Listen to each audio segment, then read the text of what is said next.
بسم اللہ الرحمن الرحیم۔ السلام علیکم ناظرین۔ رمضان المبارک کے استقبال کے حوالے سے ایک نئی اور دلچسپ ویڈیو کے ساتھ نور ہاشمی آپ کی خدمت میں حاضر ہے۔ آج کی ویڈیو میں ہم یہ ڈسکس کریں گے کہ رمضان المبارک کا استقبال کیسے کیا جائے اور رمضان المبارک کے خاص معمولات کون سے ہیں۔ نیز یہ بھی ڈسکس کریں گے کہ رسول اللہ صلی اللہ علیہ وسلم رمضان کا استقبال کیسے کرتے تھے اور وہ کون سے خاص اعمال تھے جن کا آپ صلی اللہ علیہ وسلم رمضان میں خاص طور پر اہتمام فرماتے تھے۔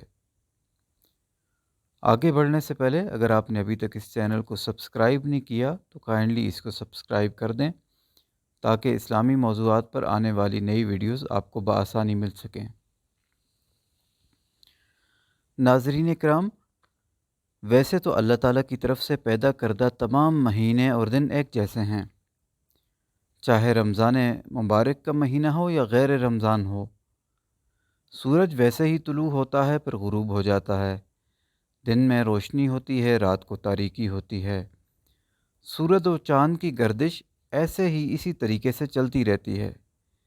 تو بظاہر ان مہینوں میں دیکھنے میں تو کوئی فرق نہیں ہے، لیکن اللہ تعالیٰ نے تمام مہینوں میں سے اس ایک مہینے کا انتخاب فرمایا ہے اور یہ کہا کہ یہ میرا مہینہ ہے، یہ میری عبادت کا مہینہ ہے۔ تو سوچئے کہ جب اللہ تعالیٰ کسی چیز کو اپنا کہہ دیں تو اس کے ساتھ جو تقدس، جو روحانیت اور جو عظمت وابستہ ہو جاتی ہے وہ پھر عام چیزوں جیسی نہیں رہتی۔ تو رمضان المبارک کا مہینہ بھی عام مہینوں جیسا تھا، لیکن اللہ تعالیٰ نے یہ فرمایا کہ یہ میرا مہینہ ہے، تو پھر یہ عام مہینوں سے ممتاز ہو گیا۔ اس لیے اس کی عظمت و فضیلت دوسرے تمام مہینوں اور دنوں سے بڑھ گئی۔ تو اللہ تعالیٰ نے یہ مبارک مہینہ اس لیے عطا فرمایا کہ 11 ماہ انسان دنیا کے دھندوں، مادی خواہشات میں مصروف رہتا ہے، جس کی وجہ سے وہ اللہ کی یاد سے غافل ہو جاتا ہے، جس کے نتیجے میں وہ اپنے مالک سے دور ہو جاتا ہے۔ تو انسان کو واپس اپنی اصل یعنی اپنے خالق کی طرف متوجہ کرنے کے لیے یہ خاص مہینہ رکھا گیا تاکہ وہ باقی سال کی کمیوں کوتاہیوں کی تلافی کرے اور اپنے خالق و مالک سے اپنے تعلق کو مزید استوار کر سکے۔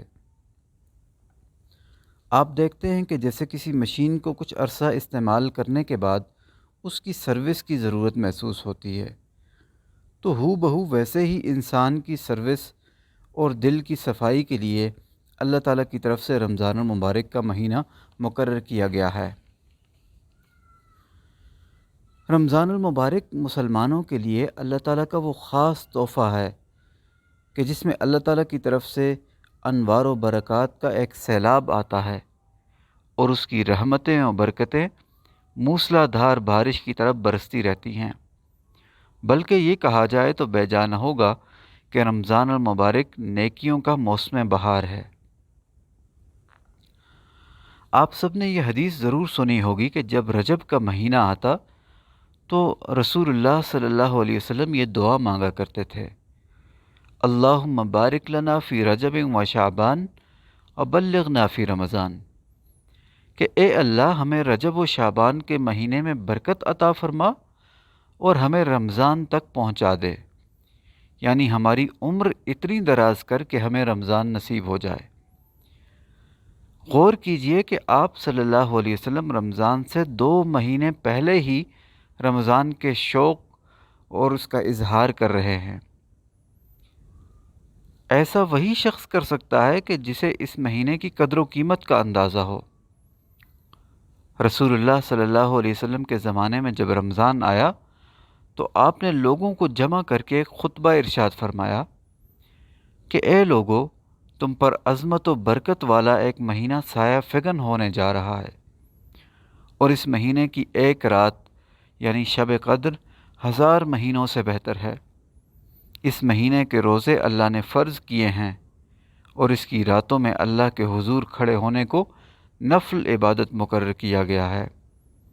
جو کوئی اس مہینے میں نفل عبادت اللہ کی رضا اور قرب کے حصول کے لیے کرے گا تو وہ فرض جتنی کاؤنٹ کی جائے گی، اور جو فرض عبادت کرے گا اس کو 70 فرض کا ثواب ملے گا۔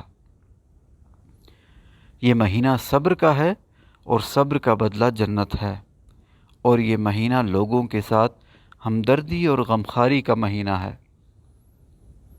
رسول اللہ صلی اللہ علیہ وسلم نے ایک موقع پہ رمضان کے بارے میں ارشاد فرمایا کہ اے لوگو، یہ رمضان کا مہینہ ہے، اس میں شیطان جکڑ دیے جاتے ہیں اور جہنم کے دروازے بند کر دیے گئے ہیں اور جنت کے دروازے کھول دیے گئے ہیں، اور ہر رات ایک پکارنے والا اعلان کرے گا کہ کیا کوئی ہے مانگنے والا تاکہ اسے عطا کیا جائے، کیا کوئی ہے بخشش طلب کرنے والا تاکہ اسے معاف کر دیا جائے۔ اب یہ بات کہ اس رمضان المبارک کے مہینے کی قدر و قیمت کا احساس کرتے ہوئے وہ کون سے خاص اعمال ہیں جو اس مہینے میں کیے جائیں۔ سب سے پہلا عمل تو روزہ کا ہے کہ انسان پورے رمضان میں روزے رکھے اور رضائے الہی اور ثواب کی نیت سے یہ عمل کرے۔ روزہ جیسا کہ 2 ہجری کو فرض کیا گیا تھا، اور اس کے بعد رسول اللہ صلی اللہ علیہ وسلم نے 9 سال پورے رمضان کے روزے رکھے۔ روزہ رکھنے کا عمل اللہ تعالیٰ کو بہت پسند ہے۔ اس حوالے سے ایک حدیث قدسی ہے کہ اللہ تعالیٰ فرماتے ہیں کہ روزہ میرے لیے ہے اور میں ہی اس کا اجر دوں گا، یعنی یہ عمل خالصتاً اللہ تعالیٰ کے لیے کیا جاتا ہے، کیونکہ اللہ کے علاوہ حقیقت کوئی نہیں جانتا کہ انسان کا روزہ ہے یا نہیں ہے۔ تو در حقیقت یہ اللہ اور بندے کے درمیان ایک راز ہے۔ رسول اللہ صلی اللہ علیہ وسلم نے روزہ کی قدر و قیمت کے بارے میں فرمایا کہ روزہ دار کے منہ کی بو بھی اللہ تعالیٰ کے ہاں مشک سے زیادہ پاکیزہ ہے۔ اس لیے اخلاص نیت اور محبت و شوق سے اس عمل کو اون کر کے تمام رمضان کے روزے رکھنے چاہیے تاکہ اس کی خیرات و برکات ہمیں مل سکیں۔ اس مہینے کی دوسری بڑی عبادت تلاوت قرآن کریم ہے۔ اس مہینے کو قرآن کا مہینہ بھی کہا جاتا ہے کیونکہ قرآن کا نزول بھی اسی مہینے میں ہوا۔ اس لیے جب رمضان کا مہینہ آتا تو رسول اللہ صلی اللہ علیہ وسلم تلاوت قرآن کا خاص طور پر اہتمام فرماتے، بلکہ ہر سال رمضان میں رسول اللہ حضرت جبرائیل کے ساتھ قرآن کریم کا دور کرتے تھے، اور آپ کے آخری سال میں آپ صلی اللہ علیہ وسلم نے حضرت جبرائیل کے ساتھ 2 مرتبہ قرآن کا دور کیا۔ تو رمضان المبارک میں اس بات کا اہتمام کیا جانا چاہیے کہ قرآن حکیم کی تلاوت عام دنوں سے زیادہ کی جائے، اور خود ہی تلاوت قرآن کا ایک ڈیلی ٹائم ٹیبل بنایا جائے کہ روزانہ ہم نے اتنے پارے قرآن کی تلاوت کرنی ہے۔ اس کے ساتھ ہی اس بات کی بھی کوشش کرنی چاہیے کہ اس مہینے میں قرآن حکیم کو سمجھا جائے اور اس کا ترجمہ و مفہوم سمجھنے کی کوشش کی جائے کہ اللہ تعالیٰ جو ہم سے مخاطب ہے وہ ہم سے کیا کہنا چاہتا ہے۔ اگر کہیں کام کی مصروفیت بہت زیادہ ہو تو چلتے پھرتے راستے میں، گاڑی میں، جہاں بھی موقع ملے، جتنا بھی وقت ملے، مکمل قرآن یا پھر جتنی صورتیں یا آیات انسان کو یاد ہوں کم از کم اس کی تلاوت کرتے رہنا چاہیے۔ اس کے علاوہ اس ماہ کی ایک بڑی قیمتی عبادت نوافل کا اہتمام ہے کہ تراویح کے علاوہ نفلی نمازوں کا اہتمام کیا جائے۔ چونکہ سحری کو ویسے بھی انسان اٹھتا ہے تو کچھ وقت پہلے ہی اٹھ کر 8، 10 یا جتنے بھی نوافل انسان ادا کر سکتا ہے ادا کرنے چاہیے، اور ساتھ ہی ساتھ اپنے گناہوں سے توبہ و استغفار کرتے رہنا چاہیے۔ اور چونکہ اس مہینے میں اللہ تعالیٰ کی رحمت اپنی انتہا پر ہوتی ہے تو اپنے لیے، اپنے خاندان، اپنے قریبی لوگوں کے لیے خاص طور پر دعاؤں کا اہتمام کرنا چاہیے، اور نہ صرف دنیاوی زندگی کے لیے بلکہ اپنی ہدایت کے لیے، اپنی اصلاح کے لیے اور اخروی زندگی کے لیے بھی دعائیں مانگنی چاہیے۔ اس کے ساتھ ہی اس مہینے میں اپنی بری عادتوں کو چھوڑنے کا اہتمام کرنا چاہیے، بلکہ خود کو اس بات کا پابند رکھنا چاہیے کہ آنکھ غلط چیز نہیں دیکھے گی، کان غلط بات نہیں سنیں گے، زبان سے کوئی غلط بات نہیں نکلے گی، جھوٹ، غیبت، بہتان، چغلی یا اس طرح کی دیگر برائیوں سے بچا جائے گا۔ جیسا کہ آپ صلی اللہ علیہ وسلم نے یہ فرمایا کہ یہ مہینہ مواخات اور غمخواری کا مہینہ ہے، یہ ہمدردی کا مہینہ ہے۔ تو اس مہینے میں اپنے ارد گرد کے حالات دیکھنے چاہیے۔ اگر کوئی مشکل میں ہے تو اس کی مشکل دور کریں، کوئی محتاج ہے، غریب و مسکین ہے تو اس کی مدد کریں، روزہ داروں کی افطاری کا اہتمام کریں، اور جو ضرورت مند ہے اس کی ضرورت کو پورا کریں۔ اللہ تعالیٰ آپ کی ضرورتوں کو پورا کرے گا۔